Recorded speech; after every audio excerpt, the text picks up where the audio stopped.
हम बात करने जा रहे हैं आपके टेरिटोरियल आर्मी की। ठीक है, ये वैकेंसी लगभग आपकी 2 सालों बाद आई है। ठीक है, और बहुत अच्छी वैकेंसी मानी जाती है, याद रखिएगा। एक कह सकते हैं कि आपकी ऑफिसर रैंक की वैकेंसी आपकी है। ठीक है, तो मुझे पता है कि इसमें वैकेंसी कम आती है। ठीक है, याद रखिए कि ये एक प्रकार की ऑफिसर रैंक की होती है। और आपको बता दूं कि आपको सबसे पहले ये भी पता होना चाहिए कि आपकी यहाँ पे टेरिटोरियल आर्मी होती क्या है। तो आपको एक चीज़ याद रखना चाहिए कि आपको पता है कि इंडियन आर्मी की एक प्रकार हेल्प करती है। ठीक है, याद रखिएगा क्या करती है, मतलब कह सकते हैं पार्ट टाइम होता है ना आपका, तो इंडियन आर्मी का एक प्रकार हेल्प करती है। ठीक है, आपको बिल्कुल वासिफ पठान जी बिल्कुल ये परमानेंट जॉब है। याद रखिए कि आपकी परमानेंट जॉब है, इसकी सैलरी मतलब गजब की है। ठीक है, इसका सिलेबस आपके बहुत ज़्यादा आसान इसका सिलेबस होता है। ठीक है, हाँ, इसका थोड़ा जो आपका जो इसका जो फिजिकल होता है, मतलब जो उसकी मेंटेलिटी, मतलब जो एसएसबी टेस्ट लेती है वो थोड़ा कठिन होता है, लेकिन हाँ, इसका जो सिलेबस है इसे आप लोग आराम से क्रैक कर पाएंगे। ठीक है, मैं सारी चर्चा करता हूँ तो आप लोग बस बने रहिएगा, देखिएगा।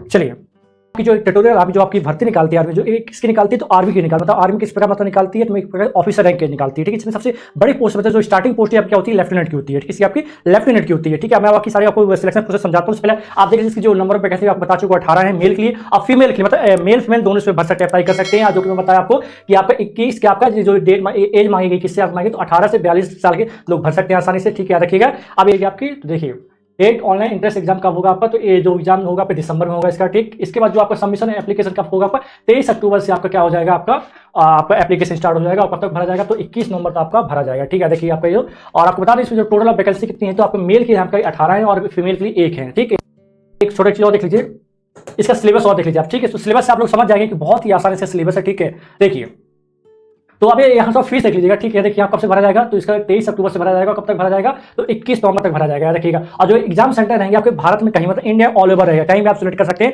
वहां जैसे आप एमपी डालते हैं तो एमपी का कुछ आपके जहाँ से भोपाल, इंदौर, कुछ आ जाएंगे। ठीक है, मतलब ऑल ओवर इंडिया आप लोग अप्लाई, मतलब आपका सेंटर रहता है। ठीक है, चलिए अब चर्चा करते हैं इसके पेपर की। ठीक है, देखिए इसका पेपर बहुत ही आसान आता है। आप लोग पेपर देख लीजिए एक बार, इसका जो सिलेबस है देखिए, ये है आपका सिलेबस। ठीक है, सीबीटी मतलब इसमें 2 चरण होते हैं, 2 स्टेज होते हैं आपके।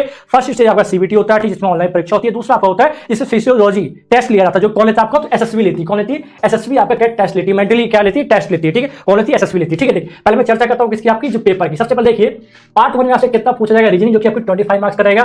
पार्ट 2 में आपका एलिमेंट्री मैथमेटिक्स, जो कि आपका 25 मार्क्स का रहेगा। इसी प्रकार जनरल नॉलेज आपका किसका 25, और आपका इंग्लिश आपका 25।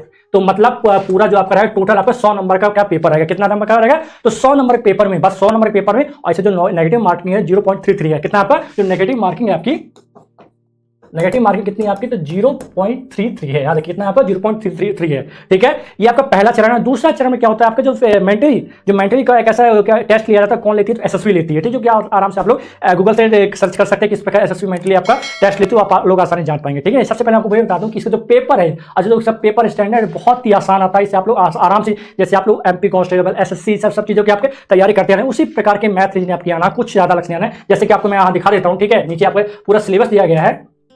देखिए ये आपको कुछ सिलेबस दिया गया, देखिए दिया गया है रीजनिंग का, देखिए पूरा दिया गया, मतलब सब यहाँ पे जो आर्मी यहाँ पे टेरिटोरियल आर्मी, इसे पूरा देखिए रीजनिंग पार्ट 1 में देखिए इसे पूरा बता के रखा है कहाँ से क्वेश्चन आपसे पूछे जाएंगे। ठीक है, देखिए कहाँ से क्वेश्चन पूछे जाएंगे। बिल्कुल ये परमानेंट जॉब है, ये ऑफिसर की परमानेंट जॉब है। ठीक है, एक परमानेंट जॉब है। मैं आपको चलो बता देता हूँ।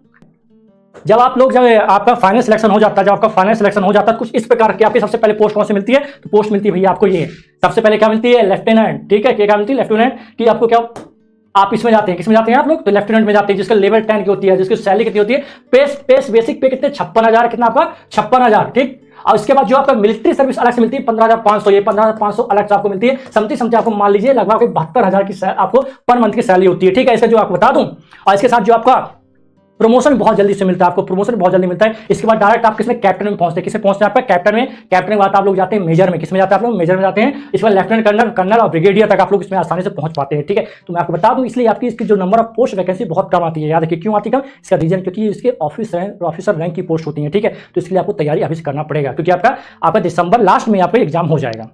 और ये आपकी परमानेंट गवर्नमेंट जॉब है, याद रखिएगा, परमानेंट, याद रखिएगा, बस इतना समझ लीजिए। आपको बता दूं कि आप इसे मिस मत करिएगा।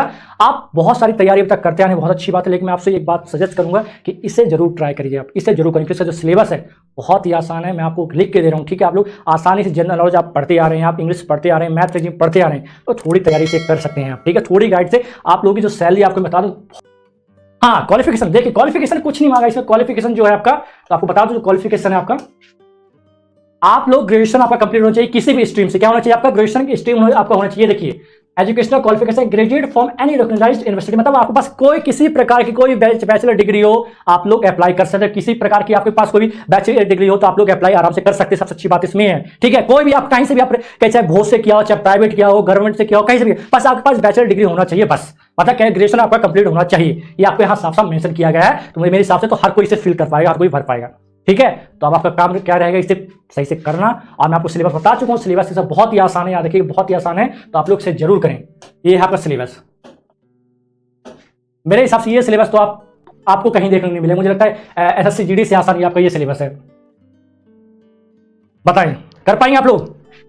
18 से 42 तक अप्लाई कर सकते हैं लोग, ठीक है। देखिए कब तक कर सकते हैं, तो 18 बजे जिनकी होंगे हो चुकी है 18 से, और 42 तक लोग भी अप्लाई कर सकते हैं, ठीक है। यहाँ देखिए रवि कुशवाहा जी, उर्मिला विश्वकर्मा जी, इसमें गर्ल्स एंड बॉयज दोनों अप्लाई कर सकते हैं। मैं ये चीज बता चुका हूँ ऑलरेडी। इसमें अभी फिजिकल का मैं आपको बता देता हूँ। देखिए आप फिजिकल परेशान है, देखिए ये आपका सीबीटी फर्स्ट, ठीक, याद रखिएगा।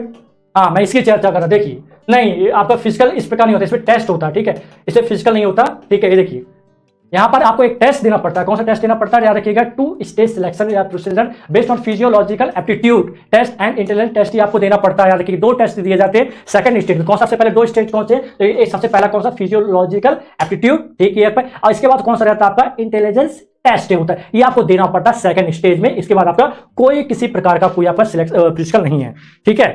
क्या नहीं है, नहीं ऐसा नहीं दे रहा है, बिल्कुल नहीं, ऐसा नहीं है। इंग्लिश में कुछ नहीं है, बोथ रहेगा आपके, ठीक है। देखिए बोथ रहेगा, आप पेपर या बोथ हिंदी इंग्लिश दोनों में होता है, ठीक है। और वहाँ जितना भी चीजें होती हैं सेकंड स्टेज होती है वो भी आपकी क्या है हिंदी में हो जाती है, ठीक, कोई नो प्रॉब्लम, ठीक। इससे प्रॉब्लम थोड़ी बहुत इतनी तो आपको बेसिक इंग्लिश आती होगी ना, ठीक है। यस बिल्कुल राजपाल जी, ये अधिकारी की जॉब है, मतलब ऑफिसर रैंक की जॉब है। नहीं आप समझ नहीं रहे। देखिए मैंने आपसे वही बताया, पार्ट टाइम किस प्रकार, आपको पता है कि इंडियन आर्मी रेगुलर रहती है, ठीक है। कैसे, जैसे आपने सुना होगा, चलिए मैं आपको एक एग्जांपल समझाता हूँ।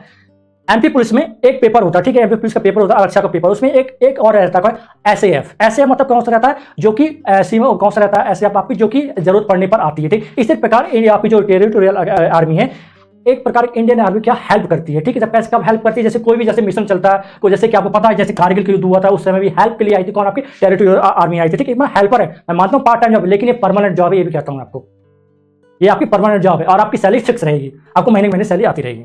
अब बताइए आपको क्या चाहिए इसमें। अब मैं आपको यही चीज बताया हूं कि याद रखिएगा, आप ये मैं मानता हूं पार्ट है, यह चीज अच्छी बात है आपके लिए कि आपके पास ज्यादा वर्क नहीं रहेगा, ठीक है। एक कब आपकी जरूरत पड़ती है, जब किसी प्रकार कोई मिशन होता है, जब इंडियन आर्मी की आपकी जरूरत होती है, तब आपको बुलाया जाता है, ठीक है। बस इतना जान लीजिए आप सभी, बात क्लियर है। मैंने आई होप आप सारी चीजें आपको बता दिया हूं। देखिए मैं फिर से रिपीट कर देता हूं, याद रखिएगा, इसका जो आपका जो फॉर्म बनने वाला है कि आपसे 23 अक्टूबर से बनने वाला है, और इसका जो पेपर होगा तो आपका दिसंबर लास्ट में होगा, दिसंबर लास्ट में। इसका जो एज की बात की जाए तो इसकी जो आपका कौन अप्लाई कर सकता है, तो 18 टू 42 ईयर्स वाले काउंट कर सकते हैं, आपके अप्लाई कर सकते हैं। इसकी जो एज मांगी गई, काउंट की गई है, ठीक है, तो कब से की गई है, तो 23 नवंबर से की गई, 21-23 नवंबर से की गई है, इस काउंट की गई है, ठीक। और इसे ग्रेजुएशन कंप्लीट मांगा गया है, ठीक है। जो कोई व्यक्ति, जो कोई लड़का, जो कोई महिलाएं जितनी भी हैं, गर्ल्स बॉयज है, अगर किसी भी स्ट्रीम से आपने क्या किया, ग्रेजुएशन कंप्लीट किया है, तो आप आराम से आप लोग अप्लाई कर पाएंगे। और इसमें जो सिलेबस दिया गया है, सिलेबस क्या है आपका, तो इसमें सिंपल सबसे पहले रीजनिंग है 25 नंबर की, मैथ्स है आपकी 25 नंबर की, जनरल नॉलेज है 25 नंबर की, और आपके लास्ट में इंग्लिश है कितने नंबर की, तो आपके 25 नंबर, मतलब टोटल आपके कितने 100 मार्क्स रहेगा। और इसमें जो नेगेटिव मार्किंग की दी गई 0.33 की दी गई है, ठीक है, याद रखिएगा। और इसमें जो एग्जाम सेंटर चुनने का आएगा, आप कहीं भी एग्जाम सेंटर चुन सकते हैं, किसी भी स्टेट में चुन सकते हैं, ठीक है, या ऑल ओवर इंडिया, ठीक है। आपका ऑल ओवर इंडिया, अगर आप एमपी चुनते हैं तो एमपी पूरा आपको जो डिस्ट्रिक्ट आ जाएंगे, और अगर कहीं आप आधा चुनते हैं तो वहां के अदर का आ जाएगा। बात क्लियर। आपके पास अभी अच्छी अपॉर्चुनिटी है इसे करने की, तो आप लोग इसे जरूर ज्वाइन करिए। अभी 23 अक्टूबर से इसके फॉर्म स्टार्ट हो जाएंगे, ठीक है।